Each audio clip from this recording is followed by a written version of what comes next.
अगर PTI overseas शोहदा के खिलाफ मुहिम चलाएगी तो इमरान खान उससे खुद को बरीउज़्ज़मा नहीं कर सकते। जब आप आदिल राजा को इस्तेमाल करते हैं, मोहित पीरजादा को इस्तेमाल करते हैं, शाहीन शबाई को बाहर से इस्तेमाल करते हैं, मेहदी को इस्तेमाल करते हैं, इमरान खान फौज को इतना बेवकूफ समझते हैं कि ये हुकूमत 6 माह चलेगी तो डोनाल्ड ट्रंप उनके लिए मददगार साबित होंगे और वो तहरीक इंसाफ को और इमरान खान को वापस इक़्तिदार में ले आएंगे। अस्सलाम वालेकुम। अंदर की बात मुजम्मिल सोरवर्दी के साथ मैं हूँ सोबिया अशरफ और मेरे साथ मौजूद हैं मुजम्मिल सोरवर्दी साहब। अस्सलाम वालेकुम मुजम्मिल साहब। वालेकुम अस्सलाम। क्या हाल है आपके? ठीक ठाक हैं? का शुक्र है। अच्छा मुजम्मिल साहब, अंदर की बात बताएं कि इमरान खान ने कहा है कि सोशल मीडिया पर प्रोपेगेंडा के जरिए उनके और इस्टेब्लिशमेंट के दरमियान खलीज पैदा करने की कोशिश की जा रही है। देखिए, इमरान खान पिछले 2-3 मीडिया टॉक्स से अपने और फौज के दरमियान इख्तिलाफात को कम करने की बात कर रहे हैं और वो कह रहे हैं कि हम्म। उनके और फौज के दरमियान इख्तिलाफात को एक साजिश के जरिए बढ़ाया जा रहा है। अब जो लेटेस्ट बात उन्होंने की है सहाफियों के साथ, उन्होंने कहा है कि जो शोहदा के खिलाफ मुहिम है वो पीटीआई ने नहीं चलाई है, बल्कि पीटीआई के किसी ऑफिशियल अकाउंट से शोहदा के खिलाफ कुछ ट्वीट नहीं किया गया है। बल्कि उन्होंने कहा जनरल हम्म। सरफराज की शहादत का उन्हें खुद भी बहुत दुख था। अब देखें, ये एक अजीब बात है। मतलब ये दुरुस्त है कि पीटीआई का जो ऑफिशियल ट्विटर हैंडल है उससे तो नहीं किया गया, लेकिन सब जानते हैं कि पीटीआई के ट्रोलिंग अकाउंट्स, पीटीआई के प्रोपेगेंडा अकाउंट्स भी पीटीआई की मिल्कियत हैं और वो पीटीआई का नैरेटिव ही आगे बढ़ाते हैं। वो कोई मुस्लिम लीग नून, पीपल्स पार्टी का नैरेटिव तो आगे नहीं बढ़ाते हैं। वो तो जो बाहर सेल है जिब्रान इलियास का, वो यही काम करता है और उसको इमरान खान डिसोन नहीं कर सकते। अगर वहां से शोहदा के खिलाफ मुहिम चलेगी तो इमरान खान पाकिस्तान में अपने सियासी मकासद के लिए खुद को उससे डिसोन नहीं कर सकेंगे। मैंने पहले भी कहा कि जो पीटीआई ओवरसीज है उसके भी सारे जराइम की जिम्मेदारी पीटीआई पाकिस्तान को उठानी है। अगर पीटीआई ओवरसीज शोहदा के खिलाफ मुहिम चलाएगी तो इमरान खान उससे खुद को बरीउज़्ज़मा नहीं कर सकते। बरीउज़्ज़मा करने का तरीका ये है कि फिर इमरान खान पीटीआई ओवरसीज को खत्म कर दें और उन सबको डिसोन कर दें। देखिए ना, असद कैसर और शेर अफजल मरवत ने आदिल राजा को डिसोन किया तो आदिल राजा ने कहा हम्म। कि अलीमा खान के देवर उस्मान खान ने मुझे ये पैगाम भेजा है अलीमा खान का कि ये चीज वायरल करो। जब आप आदिल राजा को इस्तेमाल करते हैं, मोहित पीरजादा को इस्तेमाल करते हैं, शाहीन शबाई को बाहर से इस्तेमाल करते हैं, मेहदी को इस्तेमाल करते हैं, जब शहबाज गिल वहां पर फौज के खिलाफ मुहिम चलाते हैं, जब वाशिंगटन की सड़कों पर ऐसे ट्रक चल रहे हैं जिन पे आसिम मुनीर की तस्वीर और उनके खिलाफ कलमात लिखे हुए हैं कि ये गासिब है, ये इंसानी हकूक की खिलाफ वर्जी कर रहा है, इसने इलेक्शन में धांधली की है, तो उन ट्रकों से और उस सारी कैंपेन से इमरान खान खुद को बरीउज़्ज़मा कैसे करार दे सकते हैं? क्या इमरान खान फौज को इतना बेवकूफ समझते हैं कि वो कहेंगे कि जी मैंने तो नहीं किया और कुछ बाकी सब मान लेंगे? देखिए, जो आप कर रहे हैं उसकी कीमत आपने अदा करनी है। अगर आप बाहर भी कुछ कर रहे हैं तो उसकी कीमत पाकिस्तान में आपने सियासी तौर पे अदा करनी है। आप खुद को मासूम नहीं बन सकते। जी हमने तो नहीं किया है, देखें इमरान खान के ट्विटर हैंडल से तो नहीं हुआ। भाई शहबाज गिल का ट्विटर हैंडल भी इमरान खान का ट्विटर हैंडल है। नहीं तो इमरान खान उसको निकाल दे। वो जो यूके का अमेरिका का सदर है पीटीआई का, आतिफ खान, उसका ट्विटर हैंडल भी पीटीआई का ट्विटर हैंडल है। नहीं तो इमरान खान उसको निकाल दे। इसलिए या तो इमरान खान साहब कहें कि हर वो बंदा जो फौज के खिलाफ मुहिम में है, मैं पीटीआई की बुनियादी रुकनीत उसकी खत्म करता हूं। देखिए, कोई बंदा इमरान खान के खिलाफ बोले तो इमरान खान उसको फौरन पार्टी से निकाल देते हैं। कोई तहरीक इंसाफ के बयानी के खिलाफ बोले, इमरान खान उसको 1 मिनट लगाते हैं, पार्टी से निकाल देते हैं। कोई 9 मई की मजम्मत करे, इमरान खान उसको पार्टी से निकाल देते हैं। तो भाई जो शोहदा का की तौहीन करे, आप उसे भी पार्टी से निकाल दें। जो आसिम मुनीर के खिलाफ ट्रक चलाए या उनके खिलाफ अमेरिका में तकरीरें करें, आप उसे भी पार्टी से निकाल दें। जो फौज के खिलाफ ट्वीट करे, आप उसे भी पार्टी से निकाल दें। अगर आप उनको पार्टी में रखें और कहें कि जो इमरान खान के खिलाफ बात करेगा उससे तो निकाला जाएगा, लेकिन जो फौज के खिलाफ या शोहदा के खिलाफ बात करेगा उसको नहीं निकाला जाएगा, तो फिर आपको इस सारी कैंपेन से बरी-ज़िम्मा नहीं करार दिया जा सकता। मतलब आप फ़ौज को इतना बेवकूफ़ ना समझें कि वो आप कहें जी मैंने तो नहीं किया तो आप ये ऐसे ही है। जैसे आप कहते हैं 9 मई मैंने नहीं किया, फ़ौज मान ले, सब मान लें कि मैंने नहीं किया है। तो इस तरह नहीं होगा। मेरे ख़्याल में इमरान खान साहब फ़ौज को फ़ॉल्स सिग्नल्स दे रहे हैं। वो ये समझ रहे हैं कि वो ये कहेंगे कि मैं तो ने तो नहीं किया तो फौज मान लेगी और मेरी और फौज की बातचीत शुरू हो जाएगी। इस तरह नहीं शुरू होगी। गालम-गलूच और बातचीत इकट्ठे नहीं चल सकती। अगर उनको नवाज़ शरीफ हुँ, और फौज की बातचीत की याद आती है तो उन्हें समझना चाहिए कि मरियम नवाज़ का ट्विटर बंद हो गया था। बातचीत के लिए एक खामोशी, एक सीज़ फायर बहुत ज़रूरी है। आप एक तरफ से असला चलाई जाए और दूसरी तरफ बातचीत चले तो जंग और बातचीत इकट्ठे नहीं चल सकते। पहली चीज़ सीज़ फायर है, दूसरी चीज़ बातचीत है। तो अभी तो इमरान खान की तरफ से अब देखें ना जो आईएमएफ के दफ्तर के बाहर हुआ है, उसके बाद वो हुँ, हुँ। कहेंगे कि फ़ौज से बातचीत हो जाए, मुश्किल है।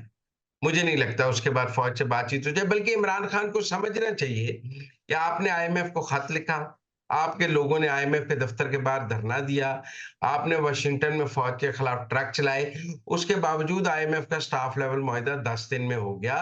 मसलन आपको शिकस्त हो गई। आपकी पूरी पीटीआई अमेरिका जो ज़ोर लगा रही थी, उसको और आपके खत लिखने को, जिसने भी ये हिकमत अमली आपको बनाकर दी, उससे उनको ये समझ होनी चाहिए थी कि इसके बाद अगर शिकस्त हो गई तो क्या होगा? अब फ़ौज कहेगी आपने कर लिया जो करना है, आप रोक सके हमारा आईएमएफ के साथ मुआहदा, आपकी छुट्टी होने का वक़्त आ गया है। तो इसलिए वो काम सियासत में नहीं करने चाहिए जिसका आपको नुकसान हो, इसका उन्हें नुकसान हुआ है। अच्छा, बानी पीटीआई ने एक पेशगोई भी की है। उन्होंने कहा है कि ये हुकूमत 3 से 4 माह से ज़्यादा नहीं चलेगी। आपको क्या नज़र आ रहा है? मैं उनकी पॉलिटिकल असेसमेंट को चैलेंज तो नहीं करना चाहता। मतलब अगर उनका ख़्याल है कि ये हुकूमत 6 माह चलेगी, तो वो ये कह रहे हैं कि ये हुकूमत दिसंबर तक चलेगी। टेक्निकल बात तो यही है कि मार्च है, अक्टूबर, नवंबर तक चलेगी। एक अमूमी राय हुँ, ये हुँ। है कि इमरान खान अमेरिकी इंतखाबात का इंतज़ार कर रहे हैं। उनका ख़्याल है कि अगर डोनाल्ड ट्रंप अमेरिका के सदर बन गए, तो डोनाल्ड ट्रंप उनके लिए मददगार साबित होंगे और वो तहरीक-ए-इंसाफ को और इमरान खान को वापस इक़्तिदार में ले आएँगे। तो इसलिए इस वक़्त जी। इमरान खान की सारी कैलकुलेशन डोनाल्ड ट्रंप के ऊपर है कि ट्रंप अमेरिकी सदर बनेंगे, तो उनको जेल से भी निकाल लेंगे, उनको इक़्तिदार में भी ले आएँगे। इसीलिए वो जो टाइम फ्रेम दे रहे हैं, वो अमेरिकी इंतखाबात को सामने रख कर दे रहे हैं। इसके अलावा उनके ज़हन में कुछ नहीं क्योंकि पाकिस्तान के अंदर तो ऐसे कोई हालात नहीं है कि यहाँ हुकूमत गिर जाए, 2 तिहाई अक्सरियत है। तो इस वक़्त अमेरिका पर तकिया है इमरान खान का और वो समझ रहे हैं कि अगर बाइडेन की हुकूमत खत्म हो और ट्रंप की हुकूमत आए, तो फिर मेरा कोई चांस है। मैं अलग बात है, मैं इससे मुत्तफ़िक नहीं हूँ कि ट्रंप जीत कर पहला काम यही करेंगे कि इमरान खान को जेल में निकालें। ट्रंप जीत कर भी पाकिस्तान की फ़ौज से ही बात करेंगे, वो इमरान खान से बात नहीं करेंगे। अच्छा, आपने अमरीकी इंतखाबात की बात की, तो सोशल मीडिया पे जो सहाफ़ी हमायत याफ़्ता हैं तहरीक-ए-इंसाफ के, वो बहुत ज़्यादा ट्वीट्स कर रहे हैं कि अगर डोनाल्ड ट्रंप को रोकना है, तो अमरीका में सिकंदर सुल्तान राजा को भेज दें। ये तो एक तस्हीक-ए-मेज़ कमेंट है, मैं इस पर क्या बात करूँ? ये पिछली दफ़ा जो अमेरिका में इंतखाबात हुए, जिन पर ट्रंप का मौक़िफ़ था कि वहाँ धाँधली हुई है, जब कैपिटल हिल पे हमला हुआ है, तो सिकंदर सुल्तान राजा था वहाँ पर। मेरा मतलब है कि अब द पिछले इंतखाबात में वो सिकंदर सुल्तान राजा था, जब ट्रंप कह रहा था धाँधली के लिए, तो आप पीटीआई के जो तस्हीक-ए-मेज़ कमेंट्स हैं ना, इनसे इम्प्रेस ना हुँ, हुआ हुँ। करें। ये एक प्रोपेगेंडा के लिए वो ऐसी बात करते हैं। देखिए ना पूरी दुनिया ने पाकिस्तान के इंतखाबात को काबिल कबूल कर लिया है। डोनाल्ड लू ने भी कल पाकिस्तान के इंतखाबात में कहा है कि धांधली नहीं हुई है। उन्होंने कहा चंद बेज़ाब्तगियां हैं जो इलेक्शन कमीशन ठीक करेगा। तो जिन इंतखाबात को पूरी दुनिया ने कबूल किया है उनको अगर इमरान खान या पीटीआई कबूल नहीं कर रही तो उससे हमारा क्या ताल्लुक है? मैं तो समझता हूँ कि 2018 से इतने तो 2018 के इंतखाबात काबिल कबूल नहीं थे, जितने 2024 के इंतखाबात दुनिया को काबिल कबूल हो गए हैं। अच्छा, इमरान खान ने सहाफ़ियों से गुफ्तगू करते हुए ये भी कहा है कि वो 4 से 5 माह के लिए ज़हनी तौर पर जेल में रहने के लिए तैयार हैं। वो यही कि ट्रंप आ जाएगा तो मैं निकल आऊंगा, ट्रंप से पहले क्या है, इससे ज्यादा कुछ नहीं। वो टाइमलाइन अमेरिकी इंतखाबात के मुताबिक है। इसका मतलब है कि इमरान, जो लोग ये कह रहे थे कि ईद तक इमरान खान बाहर आ जाएंगे, और जो कह रहे थे कि साइफर की अपील मुस्तर कबूल हो जाएगी और इमरान खान बाहर आ जाएंगे, वो इमरान खान का बयान पढ़ लें कि इमरान खान खुद को अभी बाहर आता नहीं देख रहे, और उनके ख्याल में भी जेल उन्हें लंबी काटनी पड़ेगी। लिहाजा जो बंदा ये सोचता है कि अभी 6 महीने उसके बाहर निकलने की कोई चांस नहीं है, मुझे लगता है वो ये भी सोचता है कि अभी मैं फौरी तौर पर बाहर नहीं आ। अच्छा मुज़म्मिल साहब, एक और अंदर की बात बताएं। ये जो डोनाल्ड लू ने कहा है कि इमरान खान को हुकूमत से बेदखल करने में किसी अमरीकी शहरी का कोई हाथ नहीं था, तो उसके बाद क्या तहरीक इंसाफ का बयानिया जो है वो खत्म हो गया और देखिए, इमरान खान का हाथ हो तो जो केस है वो खत्म हो जाता है, साइफर केस? नहीं, साइफर केस तो अपनी जगह मौजूद रहता है। साइफर केस का अमेरिका से कोई ताल्लुक नहीं है। साइफर हमारे सफीर ने भेजा एक कॉन्फिडेंशियल डॉक्यूमेंट, वो कोई अमेरिका ने तो नहीं भेजा। वो तो हमारे सफीर ने एक कॉन्फिडेंशियल डॉक्यूमेंट भेजा, जिसको इमरान खान ओपन नहीं कर सकते थे। वो सीक्रेट डॉक्यूमेंट था और साइफर था, कोडेड था, तो वो तो उस पर सजा हुई है। उसका डोनाल्ड लू के बयान से उसका कोई ताल्लुक नहीं है। लोगों को आज गुमराह किया जा रहा है कि जो डोनाल्ड लू के बयान के बाद साइफर का केस खत्म हो गया है। साइफर हमारे सफीर ने भेजा है, और वो जो साइफर है वो हम्म। पाकिस्तान का अंदरूनी मामला है, उसका डोनाल्ड लू से कोई ताल्लुक नहीं। ये बात है कि डोनाल्ड लू और सफीर की जो गुफ्तगू हुई है वो एक प्राइवेट गुफ्तगू थी, और सफीरों के साथ ऐसी गुफ्तगू होती है जो साइफर की शक्ल में जाती है, और वो साइफर कोडेड होता है ताकि दुनिया में किसी को उसके बारे में पता ना लग सके। इमरान खान ने उस पर सियासत की है, उसको इस्तेमाल किया है, जिस पर उन्हें कैद हुई है। लेकिन डोनाल्ड लू ने जब अमेरिकी कांग्रेस में यह बयान दिया है कि हम इमरान खान की हुकूमत गिराने में मुलव्वस नहीं है, तो वहां गलत बयान नहीं दिया जा सकता। या तो वो इसका कोई जवाब ही ना देते, क्योंकि वहां हिस्ट्री के डॉक्यूमेंट्स लीक हो जाते हैं, बाहर 10 साल बाद बाहर आ जाते हैं। सीआईए के डॉक्यूमेंट्स भी बाहर आ जाते हैं 15 साल बाद, 10 साल बाद। तो इसलिए अगर आज डोनाल्ड लू की हुकूमत ने कोई इमरान खान को निकालने की साजिश की होती, तो या तो वो कोई जवाब ही ना देते, और अगर इतना कैटेगोरिकल जवाब दिया है तो इसका मतलब है कि उनका कोई किरदार नहीं है, और इससे इमरान खान का झूठ बेनकाब होता है। वाकई अगर अमरीकियों ने कहा है कि हमारा नहीं है, तो तारीख भी साबित करेगी कि उनका कोई किरदार नहीं था। तो लिहाजा इससे तो इमरान खान के बयानिए को मैं समझता हूं काफी नुकसान हुआ है। अगर वो ये कह देते कि हम इमरान खान से नाराज थे, हमने डिसप्लेयर कन्वे किया, और अब पाकिस्तान में एक प्रो अमेरिकन गवर्नमेंट है, तो फिर इमरान खान की बात सच साबित हो जाती कि साजिश हुई है। लेकिन उन्होंने तो ऐसी कोई बात नहीं की है, तो फिर साजिश का आंसर कहां से आ गया? तर्जमान दफ्तर खारजा से भी एक सहाफी ने सवाल पूछा कि क्या अमरीकी सफीर इमरान खान से जेल में मुलाकात कर रहे हैं, क्या करेंगे, आपके पास अंदर की खबर क्या है?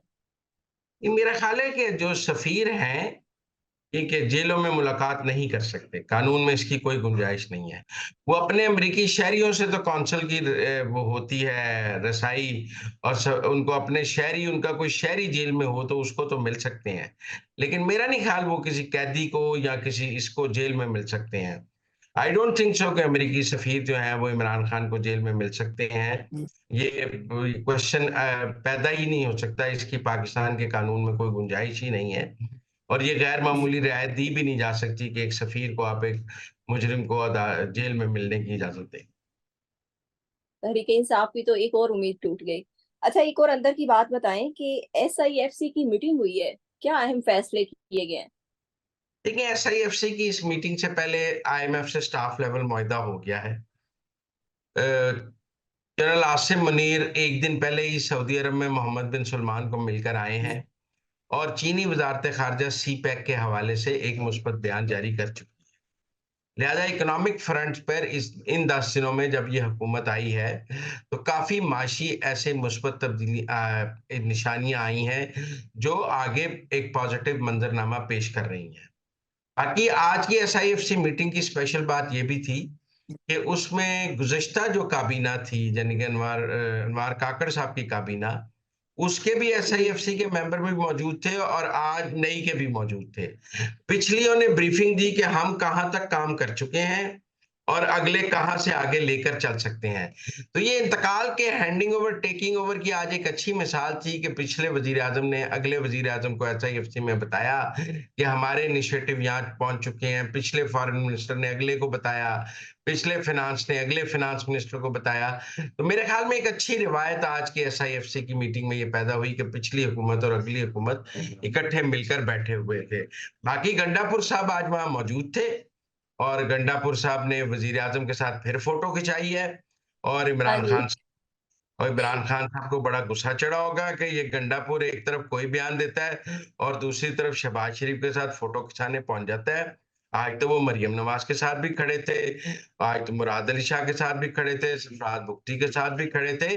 तो मुझे लगता है इमरान खान को गंडापुर का कोई इलाज करना पड़ेगा। ये रोज़ शहबाज शरीफ को मिलने पहुँच जाते हैं, बयान कुछ देते हैं और करते कुछ हैं। तो इनकी कुछ, मैंने पहले भी कहा है, कुछ ज़्यादा चलती नज़र नहीं आती है। Thank you so much Muzammil साहब कि आपने हमें अंदर की खबरों से बाखबर किया। इसके साथ ही मुझे और मुज़म्मिल साहब को इजाज़त दें। अल्लाह हाफ़िज़।